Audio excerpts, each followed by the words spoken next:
Okay, so just to begin, I'd like to acknowledge that I speak here from unceded Aboriginal land, the land of the Cammeraygal people of the Eora Nation here in Sydney. Always was, always will be Aboriginal land. And I'd like to pay my respects to the elders, past, present and emerging, and to the storytelling culture of the people on this land.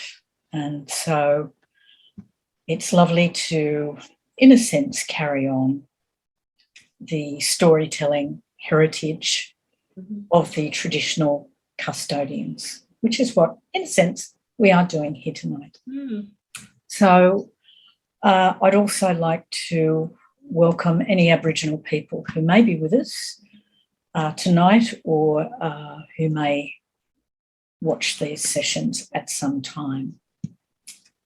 So welcome.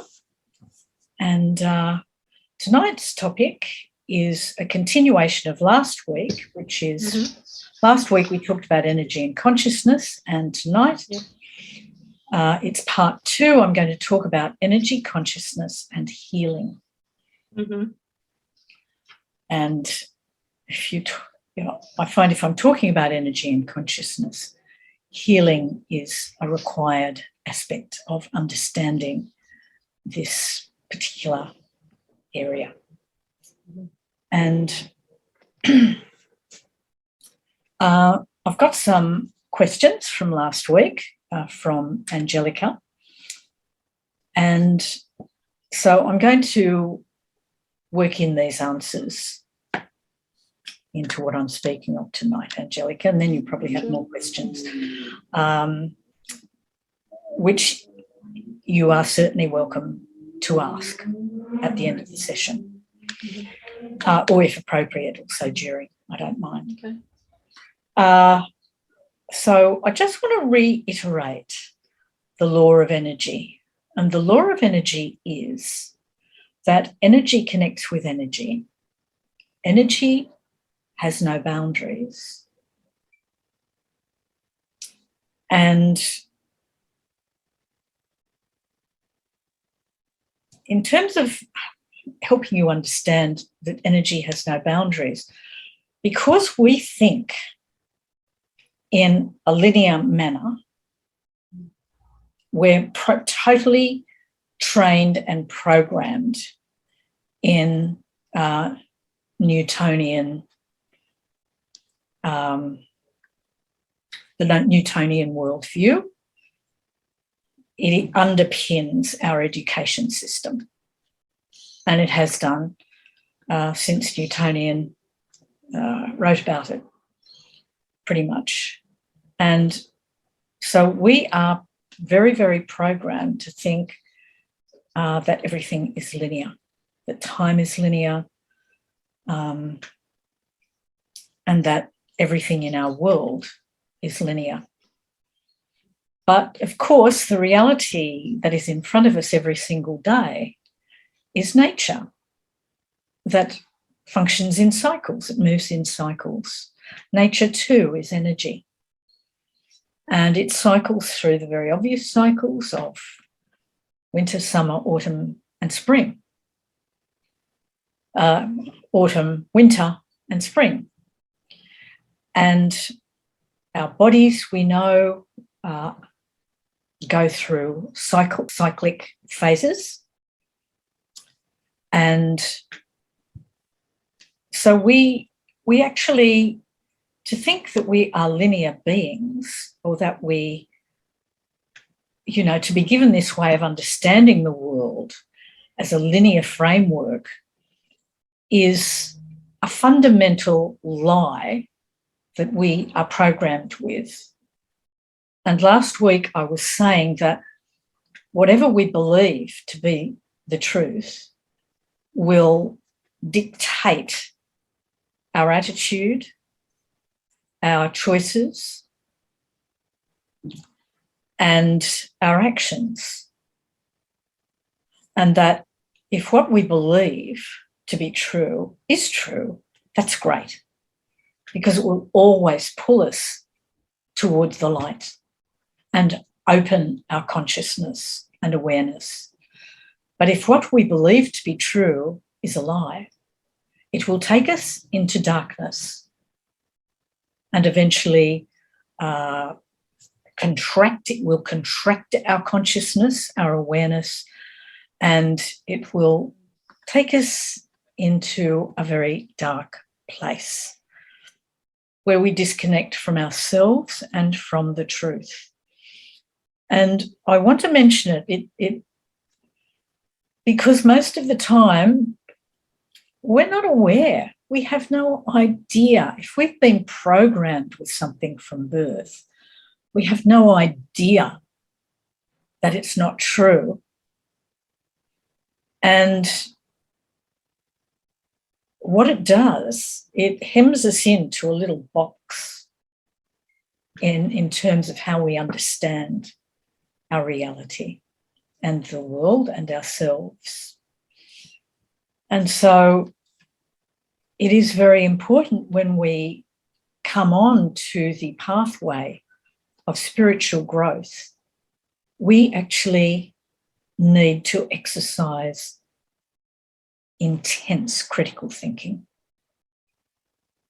and deprogram ourselves from the lies that we have been raised on, not because our teachers, our parents, our families, our social leaders, etc., are bad people. They also have been programmed with the same lies. But we, once we are pulled in a spiritual direction, then we have to get out of the box.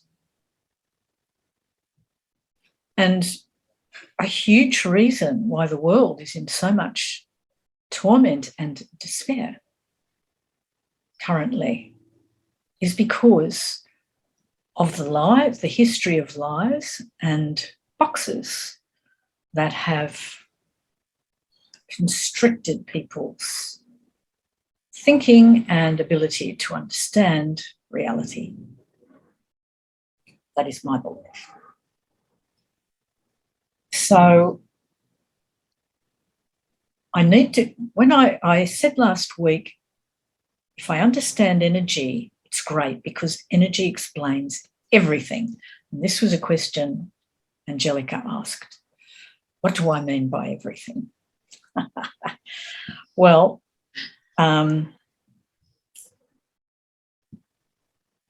everything we want to understand. If we look through the lens of energy rather than the linear lens, because not only does energy connect with energy and energy not have boundaries, another law of energy is that energy vibrates. It needs to move. If you trap energy, what will it do? It will rot. If energy is not moving and flowing and vibrating, that's generally what happens in something that has died, a plant that has died, or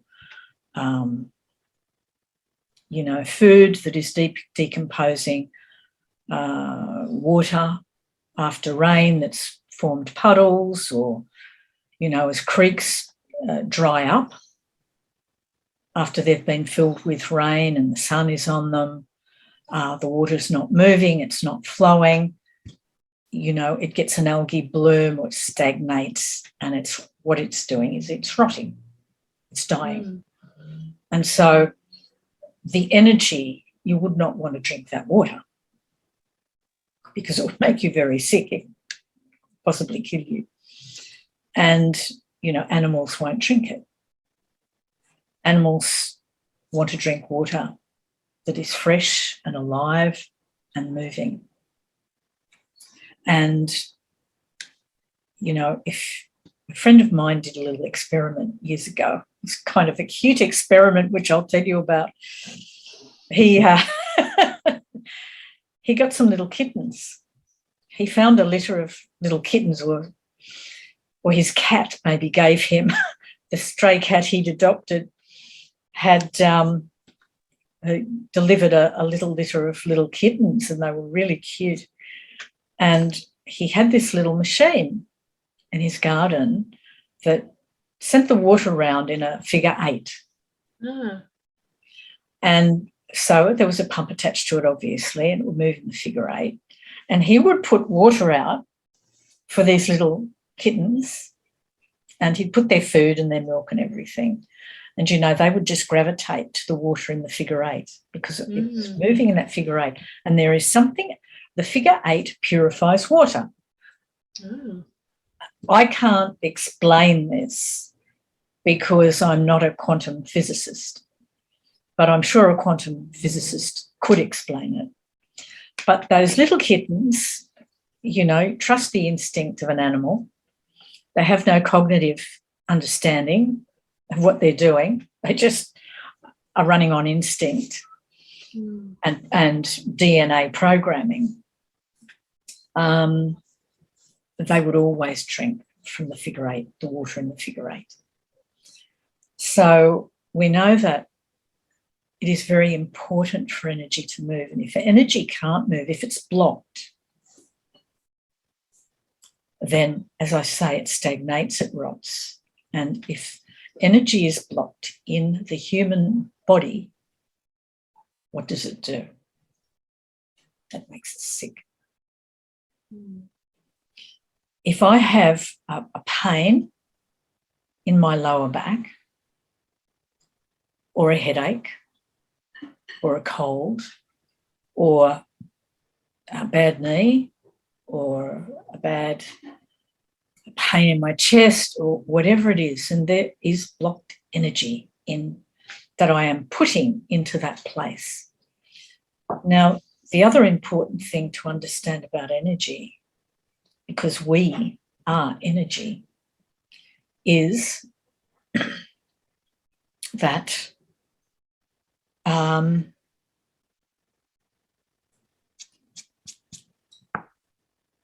energy, the soul, which is the source of energy in the physical body. You know, the soul sits in the limbic brain, which governs our emotions and feelings, and it stores all of our memory, all of our experiences to memory. That happens from the limbic brain. And our memory is stored in every cell in the body. Why is that? Because the energy of the soul, the life force, is in every cell in the body. You know, if it were not there, then that part of our body would die, and this is why people have to have amputations. Or, you know, why they get a sickness, some part of their body gets diseased. And, you know, there is much talk about healing. I've heard many people talk from many different models about healing during my lifetime and in many different countries as I've moved around the world and read. And I saw a therapist. I lived in Los Angeles for 10 years, and I saw a therapist over there he was a doctor, medical doctor, and he did this sort of therapy. I can't remember what it was called now, but it was all he did. And his theory was that whatever part of your body is unwell or diseased, it is vibrating at a different level to the healthy frequency of the body, which is 8 hertz. And so his machine, he would attach this machine, and I had an issue with my thyroid gland, and so he used to put these electrodes or whatever on the skin near my thyroid gland, and I would have to stay on the machine for a certain length of time, and I'd go several times a week. I can't remember now, it's a long time ago. And the theory was that he was putting the 8 hertz frequency, pumping that into my thyroid gland. And theoretically, doing enough of that would correct the vibrational frequency in my thyroid gland, and it would heal itself. Now, look, it's an excellent theory. I have to tell you, it didn't work. I was very sorry it didn't work because I just loved the idea that it would work. What I have learned since is that, and this is another very important thing to understand about energy and healing, is that whatever treatment I have for an illness, it must function at the same vibrational frequency as the disease. Otherwise, it will not have any effect. And so there is the explanation as to why his 8 hertz machine didn't work.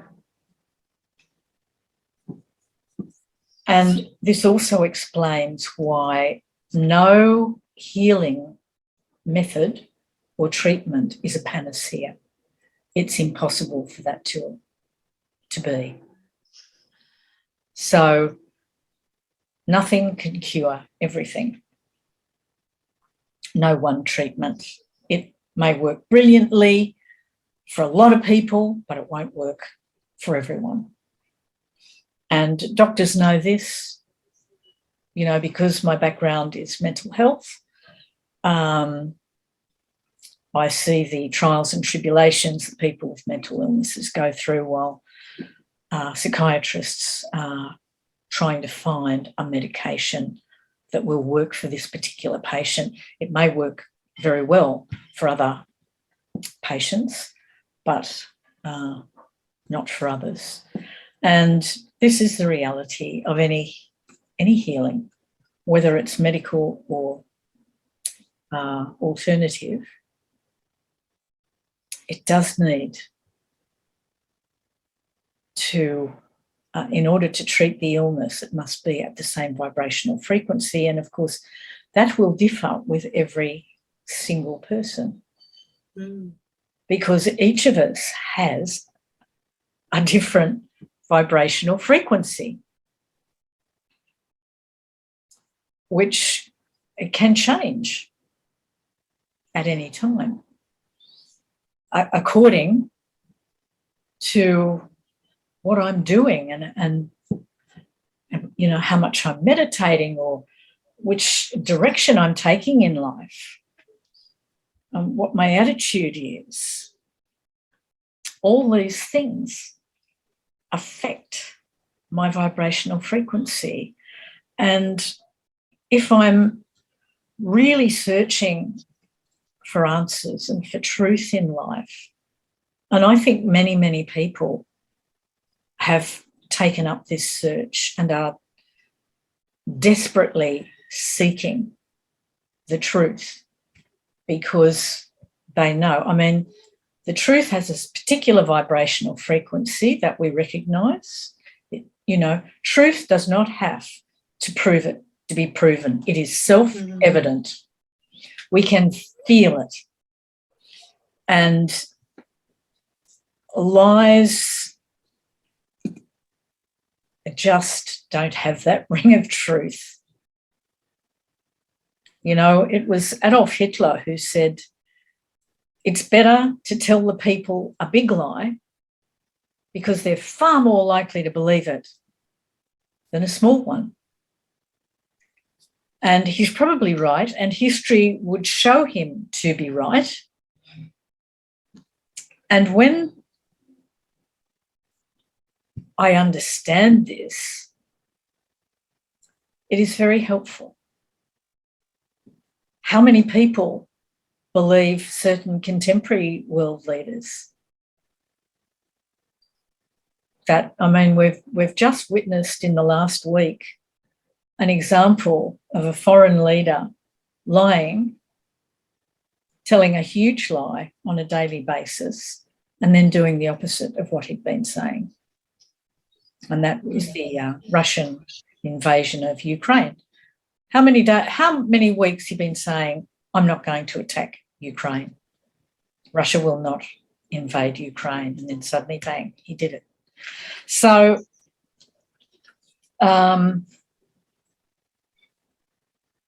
knowing the truth, recognising the truth is very, very important for us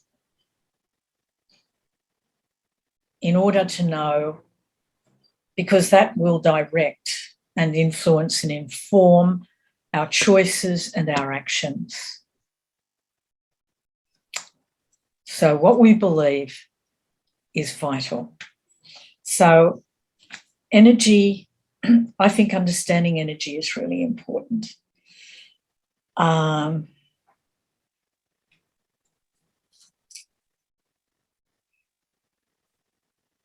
So, Angelica, and are you getting any answers here? Yeah, absolutely. Thank you. Okay, so I noticed another of your questions was what makes up consciousness. Well, basically, this is a good question. I'm very happy to go over it again. Because the soul is energy. It is life force. It is just a little tiny point of life force energy. But that little tiny point of life force energy can't actually do anything unless it is in a body, a human body. A human soul needs a human body, and through which to be activated. So both are required. And this is why we hear this said a lot in Raj Yoga, that the soul is male and the body is female. And with apologies to people like myself who are feminists, the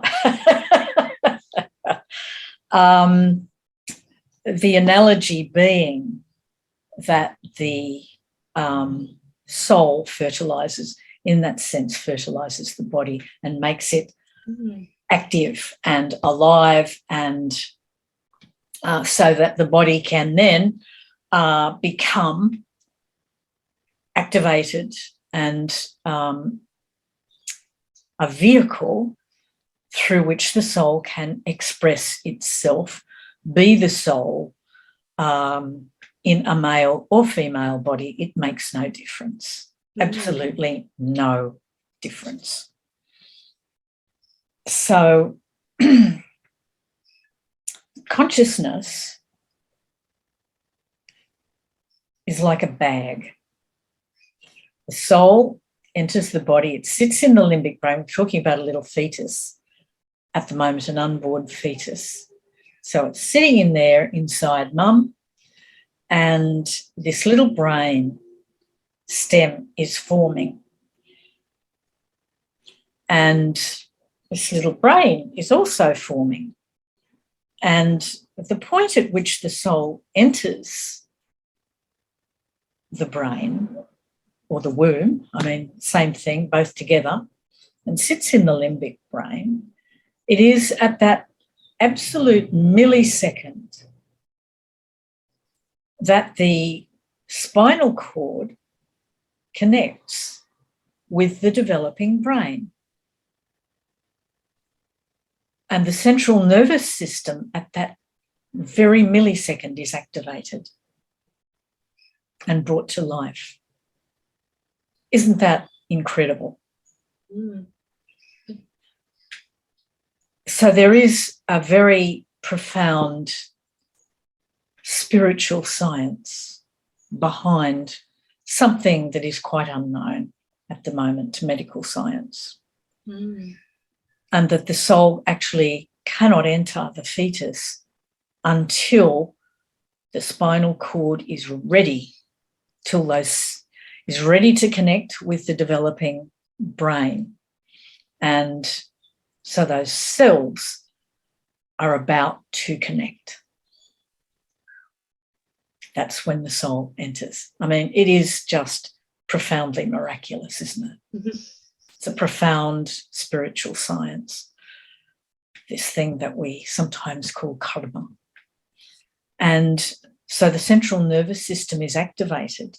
And this is around the end of the first trimester, and which is also around the time that the medical community will do an ultrasound of the fetus, because they know it is at the end of the first trimester, approximately, that if there is a defect in the fetus, it will show up at that point. And what I would say to you is there more than likely will not be a defect in the fetus until the soul enters. Because that is when the karma is activated. Wow. Isn't it? That's amazing. It's amazing. Yeah. But this is why I say energy explains everything. Yeah. Because karma is energy, and we carry it from birth to birth in the soul. And so it can only be expressed through a body. It can't be expressed without a body. And all the soul can do without a body is vibrate. That's it. Can't do a thing. It doesn't have, at that point, it doesn't have consciousness without a body. So it has no cognition, it has no ability to think or interact. And so what makes up consciousness when little baby is born, we have a little tiny baby consciousness. and it's tiny. It's tiny because baby doesn't know anything at this point, and baby can't really do anything except cry and suck. And so that's, all baby does to get its needs met is cry and suck. And in time, it will start making little facial expressions, which have nothing to do with anything. And eventually it will, recognise the face of its mum. And let me tell you, from birth, it recognises its mother's energy. It recognises the smell of its mother's breast milk. But a baby will know the sound of its mother's voice, and babies, tiny little newborn babies, will show a preference for the voice of their mother to the voice of anyone else. So, energy is a very, very powerful thing. Yes, it explains everything. Are you starting to open up that sort of what I'm talking about? Yeah. So here we have little tiny baby consciousness, which as the baby grows, the brain grows. But we have to remember babies don't have a cognitive brain. They don't have the ability to think. They are running on a kind of animal instinct. Mm-hmm. They don't have any executive function. Their frontal lobe isn't online, and their executive functions aren't online. Their cognitive brain isn't online. there's lots of stuff isn't online. By the time that child is 5 and ready to go to school, 4 to 5, ready to go to school, then those parts of the brain will be actually online, and the child becomes teachable. And it's not that they're not teachable as infants, because what is happening in the newborn is every day, on a daily basis, it is adjusting to its mother or primary caregiver. And mum is adjusting to baby or primary caregiver. Both are adjusting to each other. Now, that's not done through cognitive ability or thinking ability. It's done by instinct. It's energetic. And it's very difficult for us to understand, because we have a mind. We have a mind that is very programmed. And so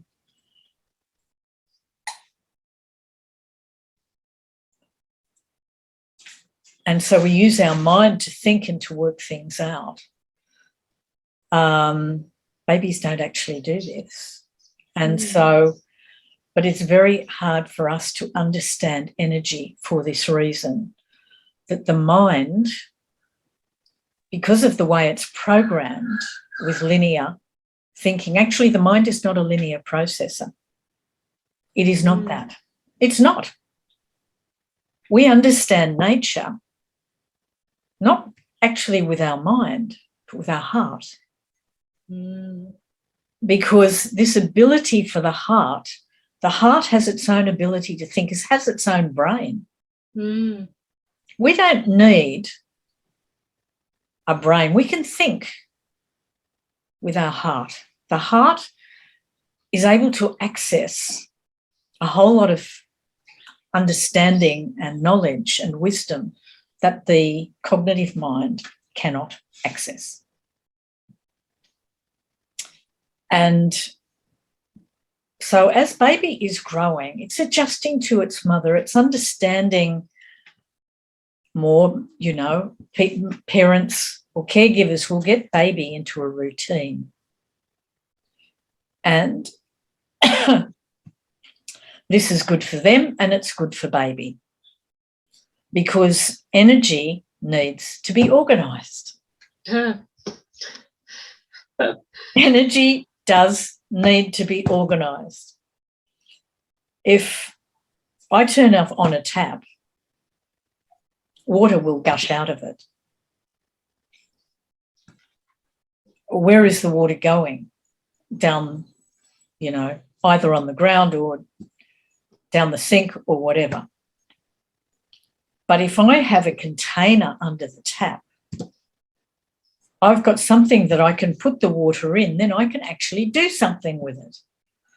If I've got a pot under the water, I can then boil the water. If I have a vase under the tap, then the water takes the shape of the vase. So it's organised into the vase, and I can then put flowers in it. And they can live in that vase for a certain length of time. And so, but if I don't change the water, what happens? It goes stagnant. Flowers die. It starts to rot. I need to change that water, because the flowers need nitrogen. They need that water to be fresh. So this is all a way of explaining more about energy. So we have the baby, baby has its little brain, much of which is not online. It's got little neural pathways forming like crazy. This is why babies need to sleep a lot, because that brain is forming all these neural pathways. Everything is being learned so rapidly. The first 2 years of life are the most rapid years. It's the most rapid brain development. And, this is exhausting because the brain uses the lion's share of our energy. And if the brain is working really, really hard, then baby needs to sleep, we need to sleep. We need to recharge. So all the while, consciousness is developing little by little. And as the brain develops, baby is developing. It's meeting its little developmental milestones. So it's, it's learning to communicate with mum and dad through the eyes. There are facial expressions. Baby learns to smile, it learns to laugh, and to communicate with its caregivers without words. Babies love playing little games with their mother, and you'll see a mother who's really in tune with her baby, playing little games with it. I see it happening in bank queues when we used to have banks, and in the good old days a few years ago. I remember I was in a bank queue in Mossman, and there are a whole lot of workmen in there, from construction site, in their muddy boots and singlets and whatnot.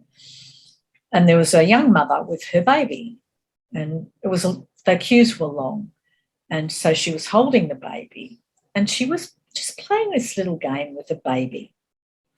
And all of these men had their backs to the teller, staring at what the interaction between mother and baby, and neither mother nor baby had a clue that everyone was watching them. Yeah. But it was so funny to watch all these guys from this construction site absolutely obsessed, just Wow. engaged with this little baby. Yeah. And, yes, babies are sweet. Yeah. and playful, very playful and spontaneous and joyful. And they were having a lovely little game. It was just so simple, and just playing with something or other. I can't remember now, but and then her mum would put her hand over this, might have been a dummy or something, and put her hand over it, make it disappear, and then she'd do something with it and take her hand away, and the thing would not be there. So she was holding it, pushed it between her fingers and had it in her hand, and baby would laugh because it wasn't there. I'm laughing just thinking about it. Yeah. So, yeah, it's really funny. So as baby gets older, that bag that we call consciousness gets filled up. And it gets filled up with the furniture that is me. And I don't know if anyone has read this book, my first book, The Soul Illuminated. Oh, okay. No, I haven't. But this is a really important book, I think, for really understanding the soul and the energy that is the soul. And the furniture in our consciousness is, first of all, our mind. Then we have, and these are like our spiritual organs. Our body has its physical organs, but our soul has parallel. What our physical organs do is parallel our spiritual organs. And these are what are sitting in our consciousness. So we have our awareness. And you could say the awareness is the watcher watching. It's the observer self. Yep. And part of developing spiritually is to really develop a very high level of self-awareness. because this is how we grow spiritually. We must have a high level of self-awareness. This develops over time. And we have an intellect which inspires and guides the mind. It analyzes the product that the mind creates, which is thoughts, and it works in concert with the conscience. The conscience, what does the conscience do? At the very most fundamental level, it tells us right from wrong. Yeah.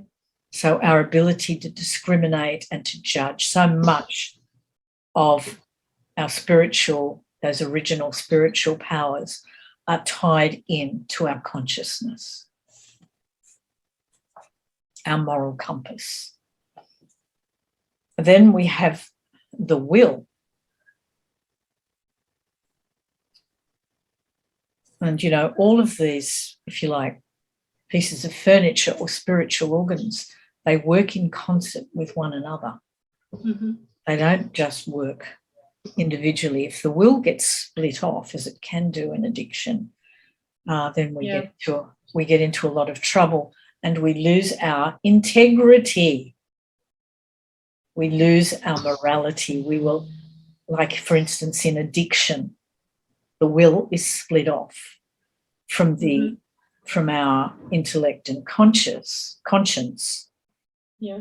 And so when it splits off, the mind can have a direct effect on the will without the filter of intellect and conscience. That's interesting. I was just thinking, I suppose if I relate it to what I'm thinking about what you just said, is it's like I say to myself, well, why am I doing this? You know, like, say if I'm being just, I don't know, in a procrastinating kind of state, but then there's like, it's like my will is somewhere else, and it's like, well, I want to do more than what I'm doing, and why don't I have that to use? And I think when I think of an addiction, it for me, it's doing too much. And there's a little meditation book that it's called Meditations for Women Who Do Too Much, but she relates to the 12-step program as well. And she writes a lot about that, obviously with the name of the book, I suppose. And that's how it feels to me, is my will feels separate, although I'm doing too much, but not for the right reasons, it feels like it. Yes. So it drives me nuts, but you know, it's an experience I've had over the past 2 months since I haven't been working. So I've been having that time to just see what I do, what I'm like, and why I do what I do. And there's just that feeling occurring. But so I'm trying to slow down enough to just be with that and find out how I connect it again. Yeah. For the right reasons, from that spiritual truth. It's an interesting separation to sort of be aware of why I don't feel aligned with it. Yes. And so we get out of balance. We get right out of balance because we get pulled by the senses, basically. And that, you know, it might be taste, smell, touch, or some sort of experience we are wanting, and that is about the senses. And so it pulls us out of balance. And so that we have the will, we have our memory. That is also a spiritual organ. And then we have our heart, which is also a spiritual organ, not just a physical one. And so feelings and emotions are what we feel with our heart. Mm. And the heart has a very direct effect on the mind. I mean, all of these organs do. On page 76 of The Soul Illuminated, Okay. if you're able to get hold of a copy, Mm. there's a diagram, Mm-hmm. which I'm sorry, but I don't have it on my computer at the moment. And then on page 77, there's a similar diagram showing you what happens in addiction. Okay. And how that pattern gets what's the word? It gets how the energy, Maybe embedded. it gets Kind of. thrown out of whack. Okay. It gets hijacked. Mm-hmm. It gets hijacked because you've got to remember that the mind is a very impure part of us. The ego, human ego, functions through the mind. And I'm going to talk, as of next week, a lot more about the ego and this sort of struggle that goes on between the ego and the soul. Mm. And when we talk about the battlefield, being on the battlefield in our process of spiritual development, Mm-hmm. it is this battle, not between the Kauravas and the Pandavas. It's the battle that takes place right inside me between the higher self and the ego, which you could call the false or lower self. Mm. And so the ego functions through the mind, and the part of the mind that is related to cognition, to cognitive thinking, or to thinking. And, you know, the human mind is made very impure because of we're programmed with a whole lot of lies as we grow up.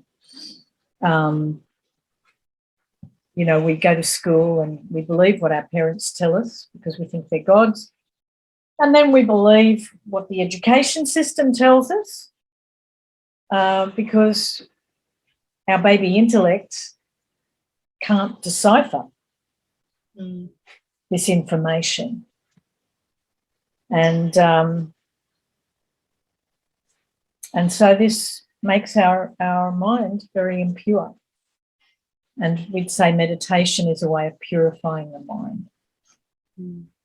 You know, that, I think that sort of adage of, you know, it's like pouring pure water into a vessel that has a whole lot of rubbish in it, and the rubbish rises to the top and overflows as long as we keep pouring pure water into that vessel.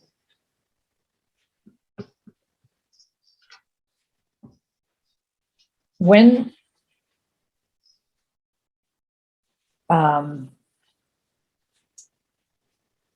so our consciousness, baby's consciousness, it also grows over time and with the development of the child.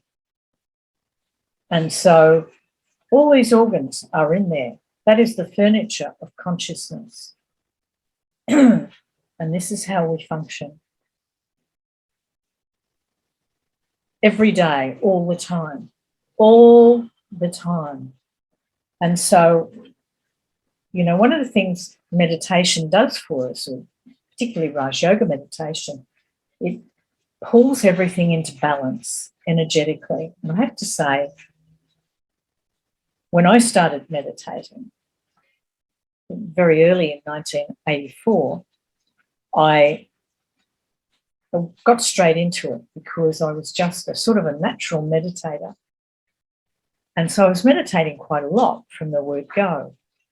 And it took about 3 weeks. And suddenly one day I felt like, very difficult to put this experience into words, but I felt like everything got pulled into center in my body. It was a feeling beyond words.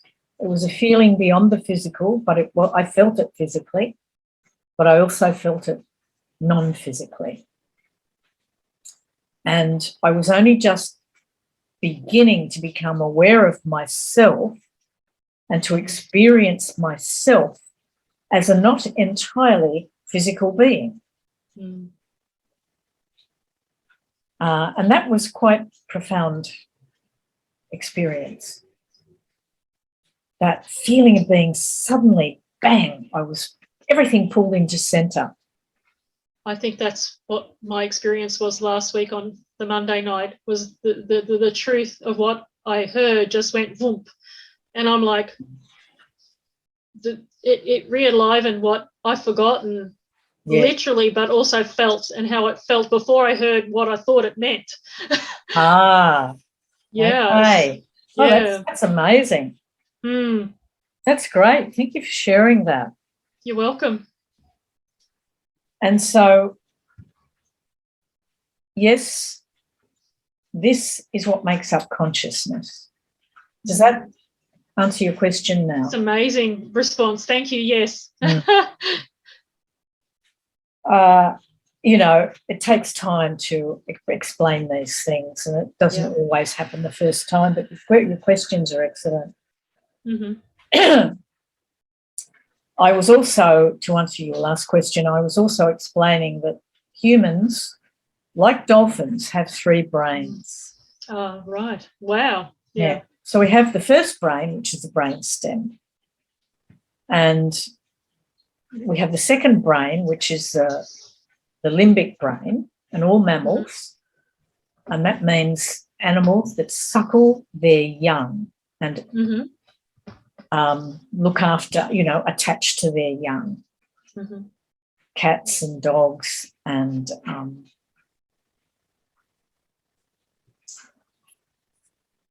sheep and cattle and so on. All the mammal world have a limbic brain. And so there are feelings between mother and child. There is this attachment that occurs. It's in our DNA. And I think it's very important to understand this, because when farmers and people take babies away from their cattle, the cattle and the babies grieve for months. It is the most terrible experience for them. I've lived with cattle around me, in regional areas where this goes on, and the cattle bellowing and the babies crying, looking for their mothers, and it goes on and on and on, months and months and months and months and months. It is so cruel. Yeah. So cruel. And that is because of this thing that we call attachment that occurs energetically. It's energy between mother and child. Mother carries another soul in her womb. It's part of her body. So the energetic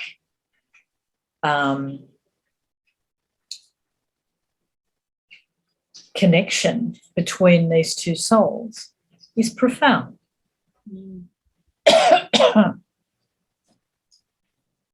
And then the only 2 life forms that we know of that have the third brain are humans and dolphins. And this is where our executive function comes from. So we make decisions that are not just based on, animal instinct. As we see in reptiles, they only have the one brain. And so they they're very reactive to danger and so on. So they're acting on instinct, driven instinctively. Mm-hmm. Whereas dolphins will play with humans and,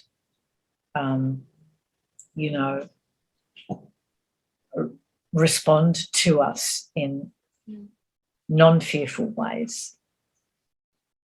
They'll, I don't know if you've ever been in the surf with dolphins surfing beside you, playing. No, I haven't. Oh, I've been in swimming with dolphins, and they just automatically, they're playful. They just play with you. I had this dolphin playing with me over in Perth years ago, and it would come up out of the water, quite a few metres away from me. It would eyeball me and smile, give me a big smile, and then it would dive and show me it was coming straight for me. Wow. But, of course, it wouldn't. And then it would end up miles away, come up out of the water laughing. Like, fooled you. Sweet. Yeah. Yeah, it is sweet. And so in order to, and this is a very important feature of energy, and I noticed the time, we did start just a wee bit late. In order to heal, we need to understand what healing really is about. It's about blocked energy. And if I am sick, if my body is sick, I'll say I'm sick because my body has some sort of dis-ease, some illness that might be painful or uncomfortable. And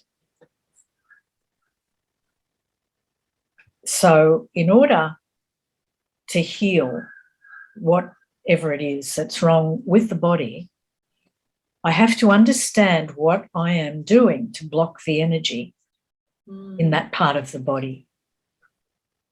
I'm a person who has suffered for much of my life with really bad migraine headaches. Okay. But I've kind of pretty much on top of it now. Because I know how I give them to myself. Okay. Taken me a long time to work that out, but at least I have. Yeah. Yeah. Good job. And so we have to do some work on ourselves.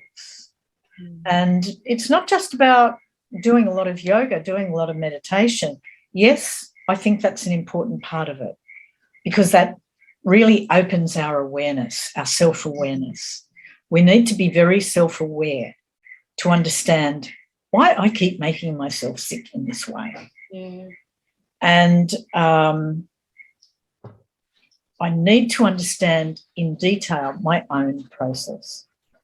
And so meditation really supports this self-inquiry.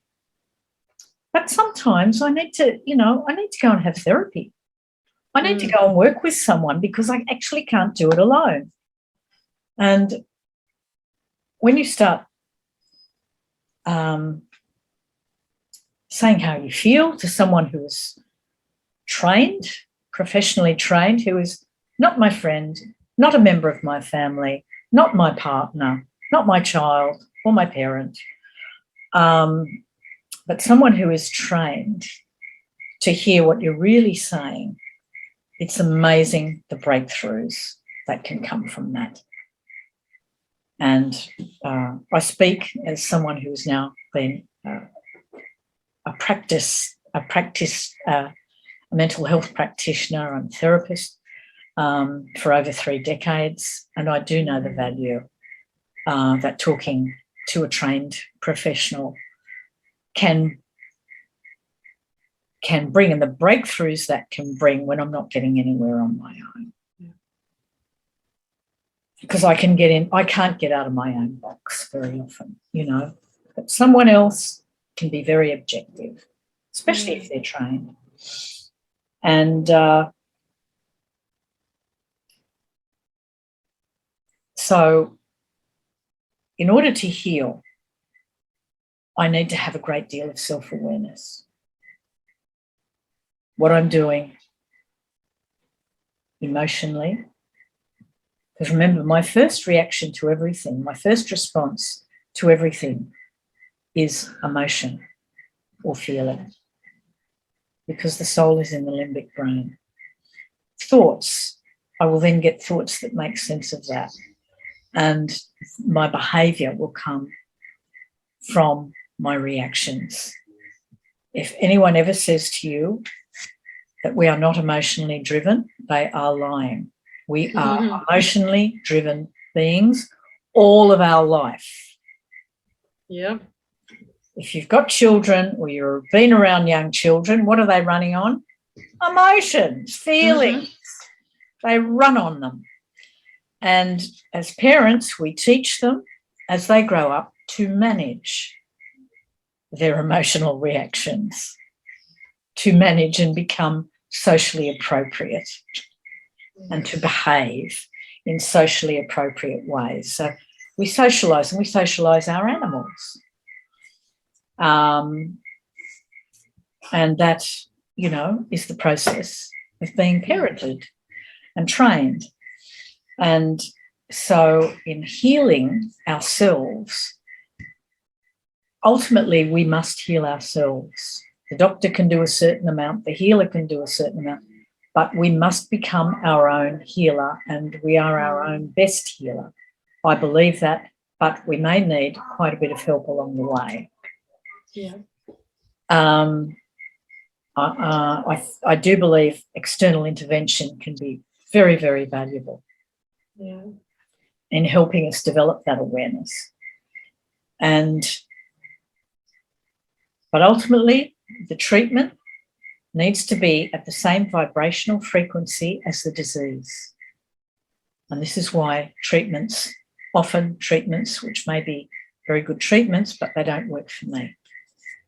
Yep. Or something wonderful worked for me, but it doesn't work for my child or my partner or whoever.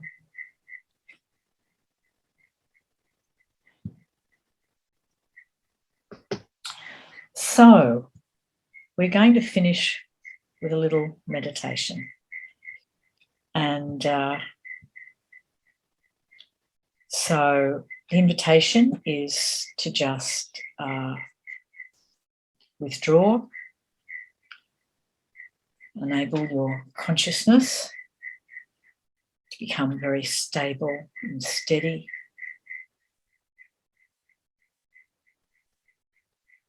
And still.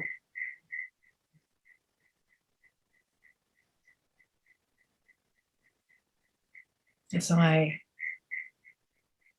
really bring the truth that I am energy, I am life force into my consciousness.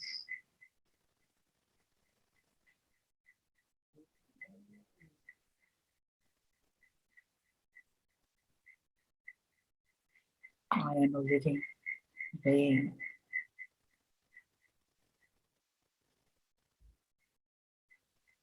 With feelings, with memory,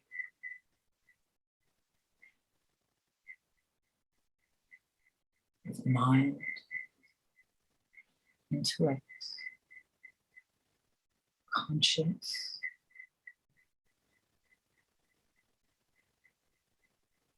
sanskaras, with will,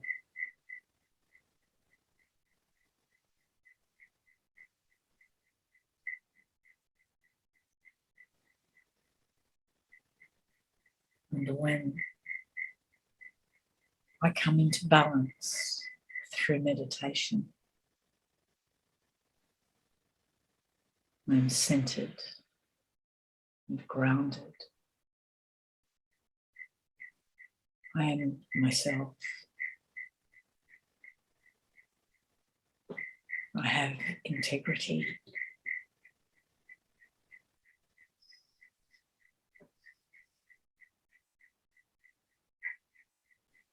when I'm in balance.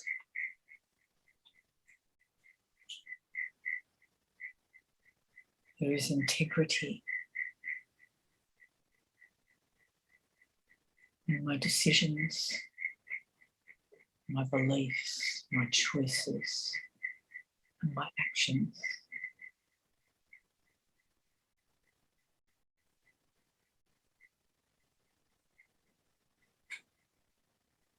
And this is how self-empowerment develops. The stronger my integrity becomes, the stronger I become.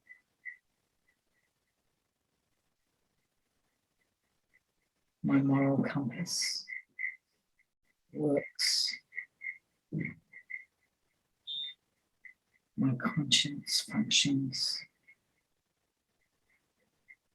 with the intellect.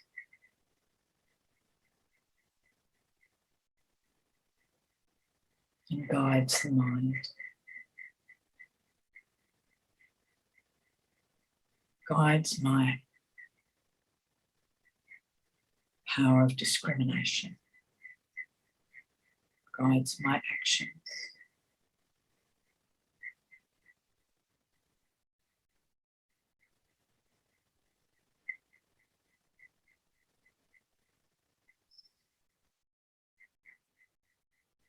And informs everything that I am and everything that I do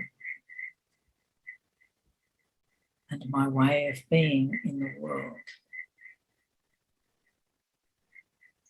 is on track.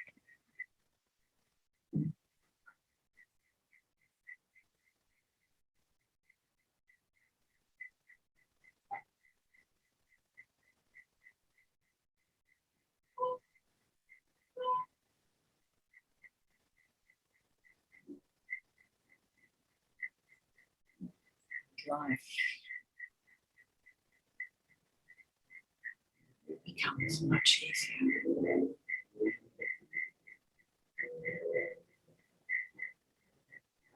Because when my moral compass is working, I can negotiate my way through the rapids of life, through the difficulties, and I can see the right pathway very clearly and instinctively and intuitively.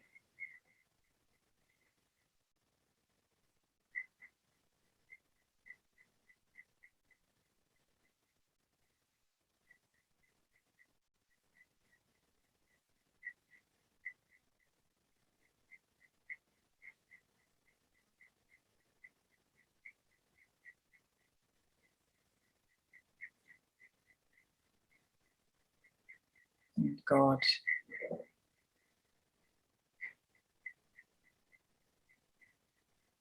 can come in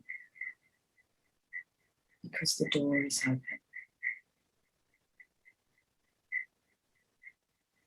God can come into my life and work through me when there is no resistance.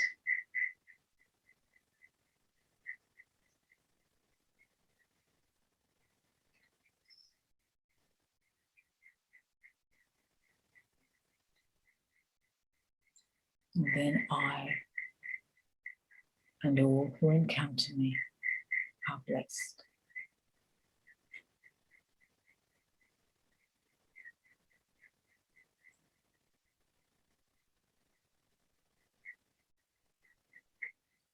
Shanti.